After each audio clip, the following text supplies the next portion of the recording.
Assalamualaikum warahmatullahi wabarakatuh. Perkenalkan, nama saya Tita Rosita, NIM 19081010755 dari kelompok 4 akan menjelaskan tentang pengertian strategi pembelajaran dan jenis-jenis strategi pembelajaran. Pengertian strategi pembelajaran. Nah, strategi pembelajaran itu apa sih? Strategi berasal dari bahasa Yunani, yaitu strategos, yang artinya suatu usaha untuk mencapai suatu kemenangan dalam suatu peperangan yang awalnya digunakan dalam lingkungan militer. Namun, istilah strategi itu juga digunakan dalam berbagai bidang yang memiliki esensi yang relatif sama, termasuk diadopsi dalam konteks pembelajaran yang dikenal dalam istilah strategi pembelajaran. Nah, menurut KEM 1995 menjelaskan bahwa strategi pembelajaran adalah suatu kegiatan pembelajaran yang harus dikerjakan oleh guru dan peserta didik agar tujuan pembelajaran dapat dicapai secara efektif dan efisien.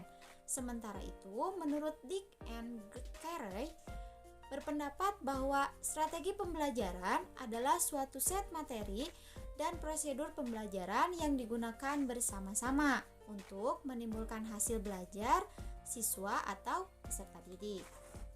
Merujuk dari beberapa pengertian tersebut, strategi pembelajaran dapat dimaknai secara sempit dan secara luas. Secara sempit, strategi mempunyai kesamaan dengan metode yang berarti cara untuk mencapai tujuan belajar yang telah ditetapkan. Nah, secara luas, strategi dapat diartikan sebagai suatu cara penetapan keseluruhan aspek yang berkaitan dengan pencapaian tujuan pembelajaran, yang di dalamnya termasuk perencanaan, pelaksanaan, dan penilaian. Jadi, dapat disimpulkan bahwa strategi pembelajaran adalah suatu rencana yang dilaksanakan oleh guru untuk mengoptimalkan potensi peserta didik agar siswa terlibat aktif dalam kegiatan pembelajaran yang mencapai hasil yang diharapkan. Kemudian, yang kedua ada jenis-jenis strategi pembelajaran.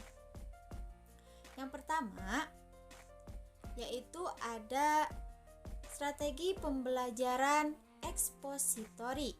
Nah, apa sih strategi pembelajaran ekspositori itu atau disingkat SPE? Strategi pembelajaran ekspositori adalah strategi yang menekankan kepada proses penyampaian materi secara verbal dari guru kepada siswa yang bertujuan supaya siswa dapat menguasai materi secara optimal. Nah, di dalam strategi ini, seorang pengajar dituntut untuk mampu menyampaikan materi dengan lisan, dan itu tujuannya supaya siswa dapat menguasai materi secara optimal. Nah, langkah-langkah penggunaan strategi pembelajaran ekspositori yaitu yang pertama ada persiapan, yang kedua penyajian, ketiga menghubungkan, dan yang keempat menyimpulkan. Di dalam strategi pembelajaran ekspositori juga memiliki keunggulan dan kelemahan. Apa saja keunggulannya? Kelebihannya itu guru dapat mengontrol keluasaan materi pembelajaran sehingga guru dapat mengetahui sejauh mana sih siswa dapat menguasai materi yang disampaikan oleh guru tersebut. Nah, kelemahannya apa? Kelemahannya yaitu strategi pembelajaran ini hanya dapat dilakukan terhadap siswa yang memiliki kemampuan mendengar dan menyimak secara baik. Kemudian, strategi yang kedua ada strategi pembelajaran penemuan atau discovery. Nah, strategi pembelajaran discovery adalah metode mengajar yang mengatur pengajaran sehingga anak dapat memperoleh pengetahuan yang sebelumnya belum diketahui. Tidak melalui pemberitahuan, melainkan sebagian atau seluruhnya ditemukan oleh sendiri. Dalam menemukan konsep, siswa melakukan pengamatan, menggolongkan, membuat dugaan, menjelaskan, menarik kesimpulan, dan yang lain sebagainya. Dalam strategi ini, siswa terlibat dalam proses kegiatan belajar mengajar secara langsung. Penggunaan strategi pembelajaran penemuan atau discovery ini memiliki keunggulan dan kelemahan juga. Apa saja keunggulannya atau kelebihannya? Kelebihannya yaitu mampu membuat siswa untuk mengembangkan, memperbanyak kesiapan, serta penguasaan keterampilan dalam proses kognitif atau pengenalan siswa. Kelemahannya apa? Kelemahannya yaitu siswa harus memiliki kesiapan dan kematangan mental untuk cara belajar dengan menggunakan strategi pembelajaran. Siswa harus berani dan berkeinginan untuk mengetahui keadaan sekitarnya dengan baik. Kemudian strategi yang ketiga yaitu strategi pembelajaran penguasaan atau materi learning.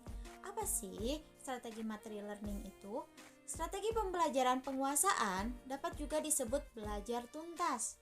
Belajar tuntas adalah suatu strategi pengajaran yang individualisasikan dengan menggunakan pendekatan kelompok. Di dalam strategi ini juga memiliki kelebihan dan kelemahannya. Kelebihannya apa? Kelebihannya yaitu guru dan siswa bekerja sama secara partisipatif dan persuasif dalam proses pembelajaran. Strategi ini berorientasi kepada peningkatan produktivitas hasil belajar. Kekurangannya apa?